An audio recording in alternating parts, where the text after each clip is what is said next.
ইসরায়েলে সবচেয়ে বড় হামলার প্রস্তুতি নিচ্ছে ইরান। দখলদার ইসরায়েলে সবচেয়ে বড় ও তীব্র হামলার প্রস্তুতি চলছে ইরানে। এ তথ্য জানিয়েছে দেশটির রাষ্ট্রায়ত্ত টিভি। তারা বলছে এখন পর্যন্ত ইসরায়েলে যেসব হামলা চালানো হয়েছে সেগুলোর তুলনায় এটি সবচেয়ে বড় ও তীব্র হবে। ইরানি গণমাধ্যমে এমন খবর প্রকাশের কয়েক মিনিটের মধ্যে দখলদার ইসরায়েলের প্রতিরক্ষা বাহিনী IDF এর হোম অফ কমান্ড মধ্য ও উত্তর ইসরায়েলের সাধারণ মানুষকে পরবর্তী নির্দেশ না দেওয়া পর্যন্ত নিরাপদ আশ্রয়কেন্দ্র বা বোমা শেল্টারের কাছে থাকতে বলেছে। দখলদাররা জানায় তারা ইরানের নতুন ব্যালিস্টিক মিসাইল হামলার আশঙ্কা করছে। ইরানের আসন্ন মিসাইল হামলার জেরে কিছু অঞ্চলের ইসরায়েলিদের নিরাপদ আশ্রয়ে যাওয়ার নির্দেশ দিয়েছে ইসরায়েলি প্রতিরক্ষা বাহিনী IDF এর হোম ফ্রন্ট কমান্ড।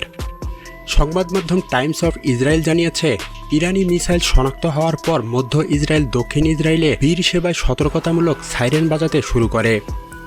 IDF তাদের পরবর্তী নির্দেশ না দেওয়া পর্যন্ত আশ্রয়কেন্দ্র অথবা বোমা শেল্টারে থাকতে বলেছে।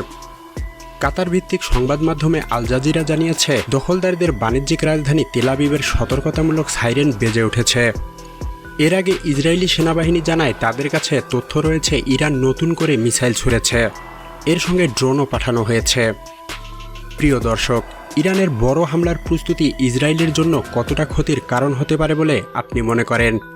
আপনার মতামত কমেন্টে জানান।